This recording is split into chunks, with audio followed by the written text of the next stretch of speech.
Hello दोस्तों, कैसे हैं आप लोग। आज हम AS2 स्टार्ट करने वाले हैं। Accounting standard 2। अकाउंटिंग स्टैंडर्ड 2 जो है हमारा, ये 1981 में इसको इशू किया गया था, मगर बाद में इसे 2016 में रिवाइज किया गया। इसलिए हम लोग इसको क्या पढ़ रहे हैं, अकाउंटिंग स्टैंडर्ड 2 रिवाइज। मैंने पिछले क्लास में भी बताया था कि अगर कोई मॉडिफिकेशन होता है तो उसको दोबारा से लाना लाना पड़ता है, इसलिए इसका नाम अकाउंटिंग स्टैंडर्ड 2 रिवाइज्ड है। वरना जिस सपोज करिए कुछ अगर मॉडिफिकेशन होता तो AS2 ही रह जाता, इसका नाम क्या दिया, AS2 रिवाइज। ठीक है, तो AS2 अकाउंटिंग स्टैंडर्ड 2 हमारा क्या कहता है, ये कहता है ओवरऑल कि हमारा जो इन्वेंट्री होता है, इन्वेंट्री को हमें अपने बैलेंस शीट में कैसे रिकॉर्ड करना है, अपने फाइनेंशियल स्टेटमेंट में कैसे दिखाना है, ये AS2 कहता है। ठीक है, तो अब देखिए इन्वेंट्री क्या होता है। इन्वेंट्री क्या होता है इसको पहले समझते हैं हम लोग। तो इन्वेंट्री जो हमारा होता है, जैसे हमारी आपकी कंपनी है या आपकी कोई फैक्ट्री है, आप कोई प्रोडक्ट प्रोड्यूस करते हैं, उसमें मैन्युफैक्चर करते हैं, तो आपको क्या ज़रूरत होती है, सबसे पहले रॉ मटेरियल की होती है। ठीक है, रॉ मटेरियल की होती है। रॉ मटेरियल होने के बाद क्या होता है, हम उस प्रोडक्ट को बनाते हैं और बनाने के बाद हमारा प्रोडक्ट वो रेडी हो जाता है। ये तो प्रोसेस है, इसी को हम लोग क्या बोलते हैं, वर्किंग साइकिल भी बोलते हैं। ठीक है, तो वर्किंग साइकिल भी इसको बोला जाता है। तो इन्वेंट्री में हमारा क्या क्या आ गया, raw material for self consumption. मतलब रॉ मटेरियल ऐसा नहीं है कि वो रॉ मटेरियल हमने खरीद के किसी और को बेच रहे हैं।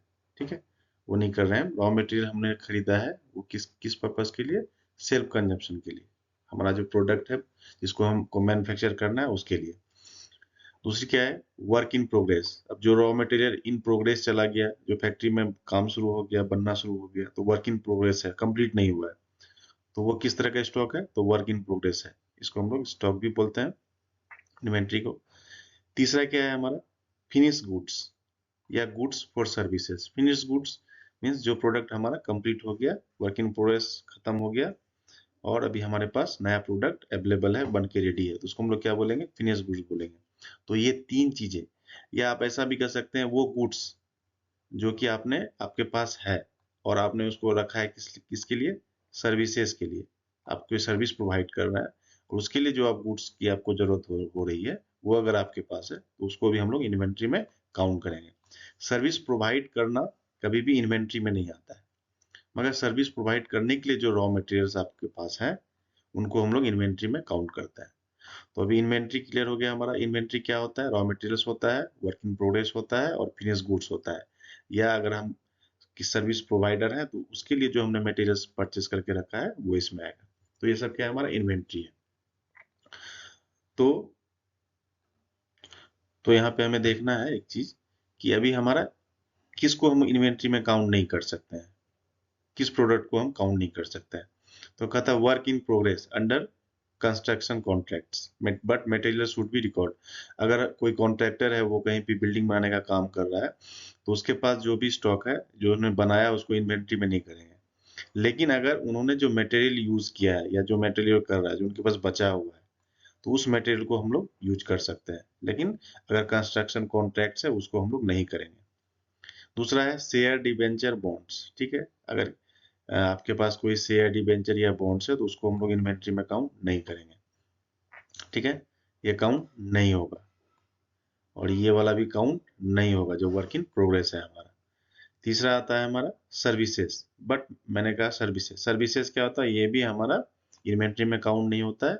लेकिन सर्विसेज के लिए अगर हमको कुछ मटेरियल की जरूरत है, जो हम सर्विस प्रोवाइडर को जरूरत होती है, तो वो हम लोग क्या करते हैं, उसको काउंट करते हैं, ये काउंट होगा।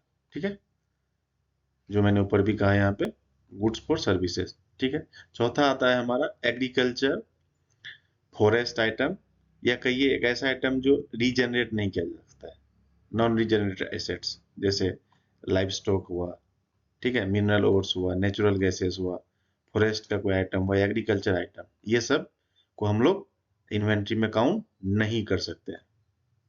ठीक है, चलिए आगे बढ़ते हैं। अभी बात आती है कि हमें जो स्टॉक है हमारे पास, जो इन्वेंट्री है हमारे पास, उसको वैल्यूएशन कैसे करना है उसका, ये काफी इंपॉर्टेंट है। उसका वैल्यूएशन कैसे करना है। तो हमारे पास जो गुड्स है वो क्या है, फिनिश गुड्स है। ठीक है, फिनिश गुड्स। अब ये फिनिश गुड्स को कैसे वैल्यूएशन करना है ना। अभी कहता है lower of cost. Lower of cost, cost मतलब आपने जो मटेरियल खरीदा, मटेरियल खरीदने में जो आपको खर्च आ रहा है उसका जो लोअर कॉस्ट है, ठीक है। लोअर कॉस्ट में क्या हो सकता है, मार्केट कॉस्ट, जो आपने मार्केट से खरीदा, या किसी चीज को आपने जो बनाया, ठीक है, खुद से बनाया, उसमें जो खर्चा होगा वो क्या होगा, हमारा लोअर ऑफ कॉस्ट होगा, ठीक है। और दूसरा क्या है, या net realisable value. Net realisable value मतलब आपको जो कॉस्ट है, जो जिस पे आपने किसी भी मटेरियल को परचेस किया है, खरीद के लाया है, और फिर उसको फिनिश गुड्स बनाने में आपको जो और एक्स्ट्रा कुछ खर्च आता है, ठीक है, या आप कहिए कि उसको सेल करने के टाइम में आपको जो आपको कोई एक्स्ट्रा खर्च आता है, तो उसको क्या बोलते हैं हम लोग, नेट रियलाइजेबल वैल्यू, ठीक है।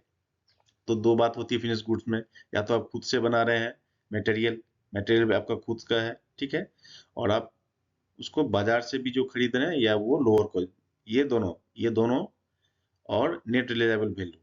तो लोअर ऑफ कॉस्ट और मार्केट कॉस्ट या सेल्फ मेड कॉस्ट एक ही कॉस्ट है, लेकिन अगर हमें इसके अलावा अगर हमें कोई और एक्स्ट्रा खर्च आ रहा है तो वो हमारा क्या होगा, नेट रियलाइजेबल वैल्यू होगा। और इस दोनों में जो भी वैल्यू, जो भी लोअर वैल्यू होगा, उसी को हमको रिकॉर्ड करना है। सपोज करिए कि मैंने खुद का प्रोडक्ट बनाया, तो ये प्रोडक्ट बनाने में 10 रुपए लग गए हमको, ठीक है। या ऐसा कर सकते हैं कि मैंने खुद का प्रोडक्ट बनाया, ठीक है, मार्केट से खरीद के लाया 8 रुपए में, ठीक है, और इसमें मैंने जो भी काम किया, लेबर कॉस्ट वगैरह ये सब मिला के इसका वैल्यू हो गया 10 रुपया, ठीक है। ये कॉस्ट हो गया। तीसरा क्या है, अब इस प्रोडक्ट को बेचने में मुझे अगर एडवर्टाइज करना पड़ रहा है, या कुछ और एक्स्ट्रा खर्च आता है, मिसलेनियस कोई खर्च आता है, तो सपोज करिए 2 रुपया मिसलेनियस खर्च आ गया, प्रोडक्ट तो मेरा बना हुआ था, तो ये हो गया 12 रुपया।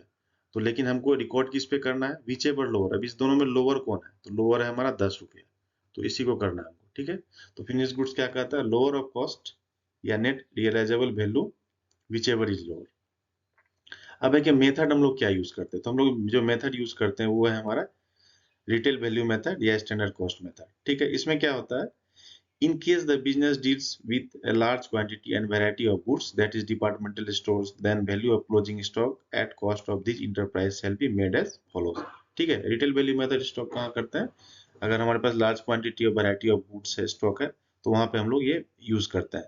तो इसका क्या यूज है, दो दो फॉर्मूला होता है, वेटेड एवरेज कॉस्ट बोलिए या first input first in first out, ठीक है। इसके लिए हम लोग क्या फॉर्मूला लगाते हैं, तो इसका फॉर्मूला होता है कॉस्ट, जो हमारा प्रोडक्ट का कॉस्ट है, ठीक है। सपोज करिए प्रोडक्ट का कॉस्ट है 10 रुपये, और फिर हमारा रियलाइजेबल वैल्यू क्या होगा, रियलाइजेबल वैल्यू सपोज करिए 2 रुपया ज्यादा आया टोटल, तो ये क्या होगा 12 रुपया। और हमारे पास जो क्लोजिंग स्टॉक पहले से पड़ा हुआ है, सपोज करिए हमारे पास क्लोजिंग स्टॉक पहले से पड़ा हुआ है 100 रुपये का, तो ये 100 रुपया के साथ इसके साथ ये मल्टीप्लाई हो जाएगा, ये हमारा वैल्यू आएगा, जो कि हमारा क्या होगा 83.33। यही हमारा क्या हो गया, वेटेड एवरेज कॉस्ट हो गया हमारा इन्वेंट्री का, स्टॉक का। तो इसमें देखिए हमेशा जो हम लोग वैल्यूएशन करते हैं, ये जो फॉर्मूला लगाते हैं, ये उन स्टॉक्स के लिए है, खुदरा जिसको हम लोग बोलते हैं, रिटेल, ठीक है, जिसका इसमें बहुत सारा प्रोडक्ट्स है, जिसको हम लोग एक साथ में उसका जो है प्राइस मतलब डिटरमाइन नहीं कर सकते हैं, वैरायटी ऑफ प्रोडक्ट्स है, तो वहां पे हम लोग ये फॉर्मूला यूज करते हैं। थैंक यू दोस्तों, अगर आपको ये वीडियो भी अच्छा लगा, हम लोग डेली एक क्लास कंटिन्यू कर रहे हैं, और हमारा टारगेट होगा नवंबर में जो हमारी जेईई की एग्जाम होगी उसके लिए।